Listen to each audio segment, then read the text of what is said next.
You are unique. Your eyes cast a warm brown glow. Your voice carries a soft tone. Your nose creases when you smile.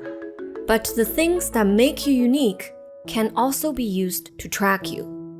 And in China, your appearance, the technology you use, and the sound of your voice are all types of information the Chinese government collects.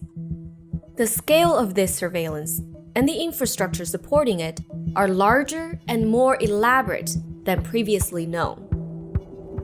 For over a year, the New York Times has analyzed more than 100,000 government bidding documents.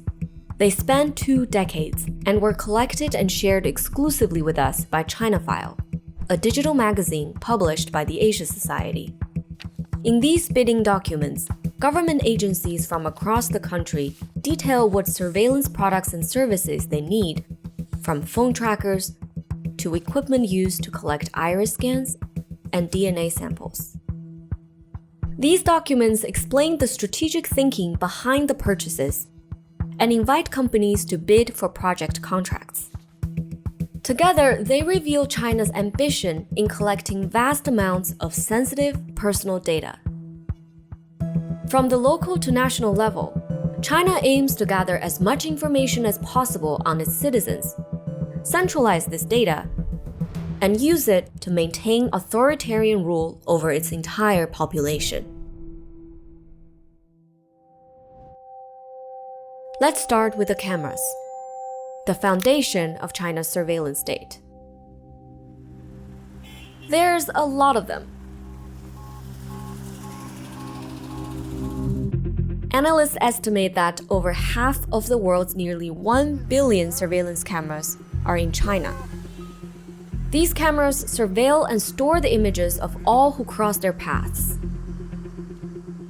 A bidding document from Fujian province in the country's southeast details the police's plan to improve their facial analysis system. It reveals just how much data their facial recognition cameras are capturing, so much so that they required a database 20 times as large. In this case, the system detects faces from video feeds and stores 2,000 images of those faces every day. Police keep them for 6 months. There are 7,000 video feeds in this Fujian system, so that's 2.5 billion facial images stored at any given time. All those images are for just one province in China. To put that in context, that's 3 times bigger than one of the largest US government facial recognition databases, which is run by Homeland Security. Throughout China, authorities are highly strategic about where they place cameras. Dozens of documents show that police detail the locations and precise viewing angles for the cameras. For example, there are instructions for a camera's placement on the northwest side of this apartment building in Beijing, and across the street from this kindergarten in the city of Jiaxing. Police don't just watch from the outside either. They want to put cameras inside the lobbies of these hotels, including at this franchise location of American hotel brand Days Inn. The hotel's front desk manager told The Times that the camera does not have facial recognition capabilities and is not feeding videos into the police network. One document from the town of Xiqiao in Guangdong province reveals the philosophy of local officials as they aim for maximum surveillance. They've determined that cameras should go in places where people fulfill their most common needs. The document lists coordinates for camera positions. They match locations where people shop, where they live, where they learn, and travel. To take advantage of all this footage, police around China rely on software to analyze and extract more information. State media promotes the software's ability to identify a person's race and ethnicity, the color of their clothes, and whether they're wearing a mask or glasses.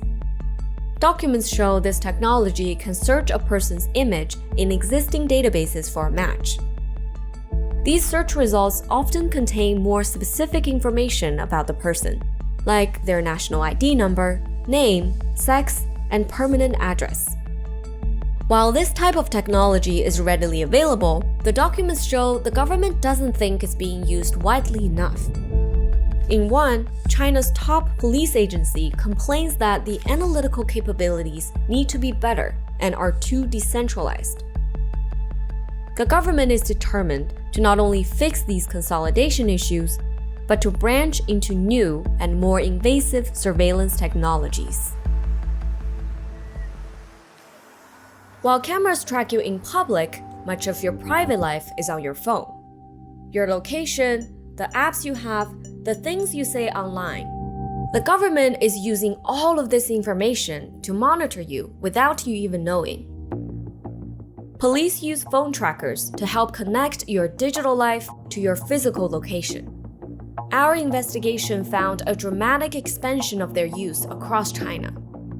Sometimes the trackers are invisible, hidden within cameras. Others look like Wi-Fi routers.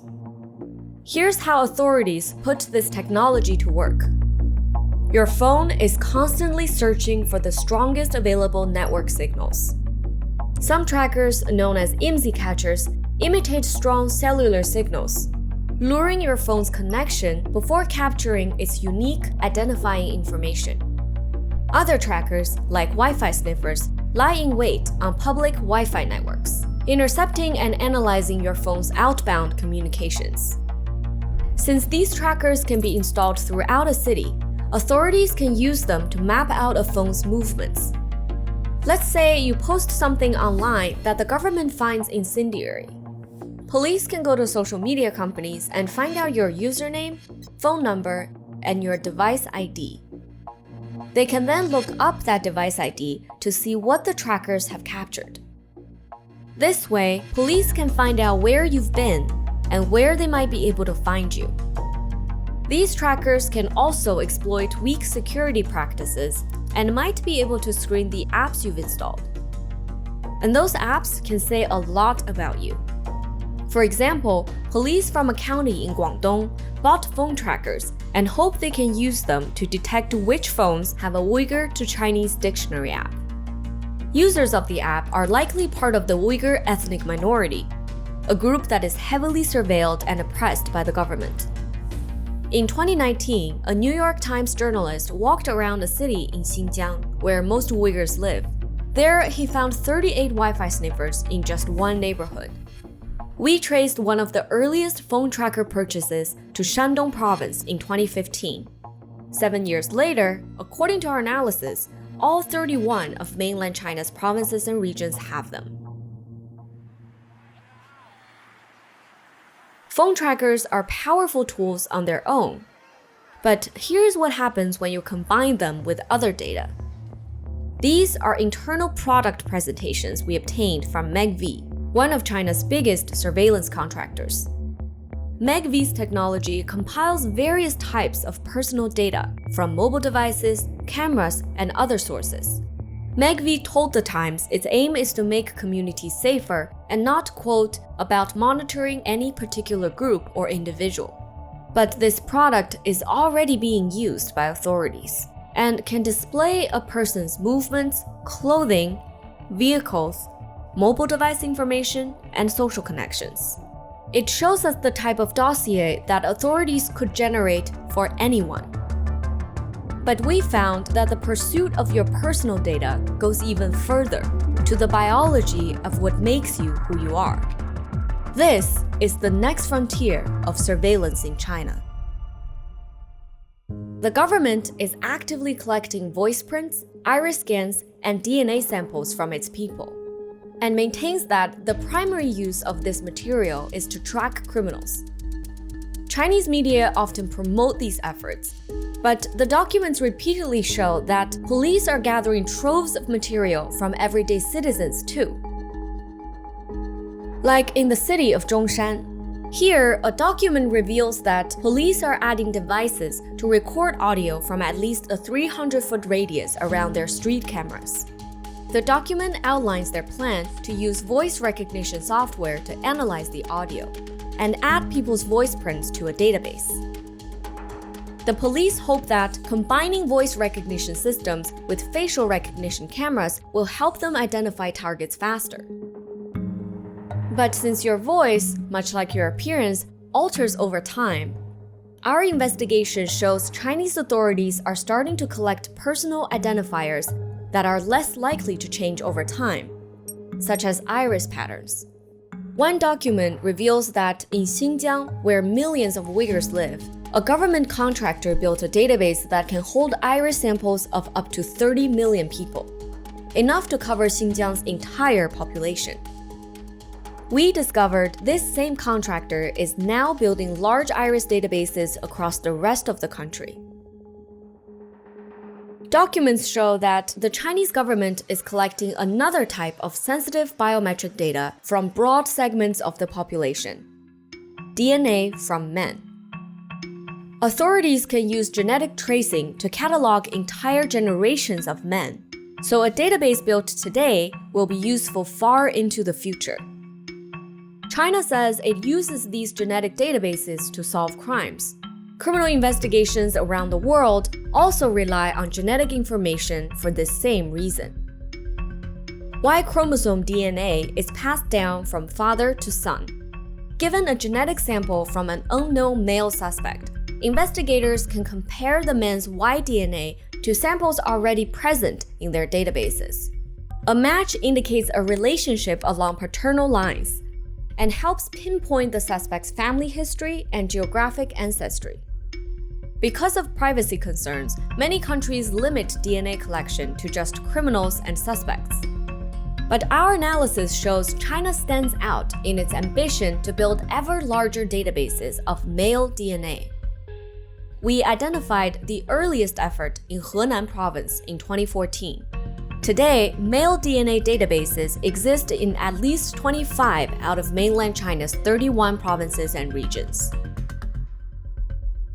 The logic behind this ever-expanding campaign is clear. A bidding document from Gansu province points out that as populations and family lineages grow, so too will the value of male DNA collection. In the same document, the police describe their objective this way: do not miss a single family in each village. Do not miss a single man in each family.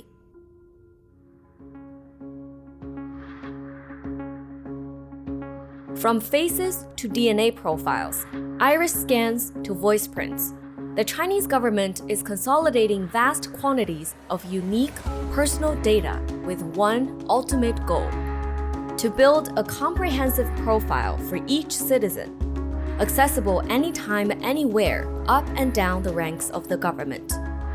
This sweeping surveillance effort lays the groundwork for even more advanced methods of control. The documents show that the state is even working towards predicting potential threats before they materialize. It is building a future in which mass surveillance supports authoritarian rule, and it's unlikely to stay in China.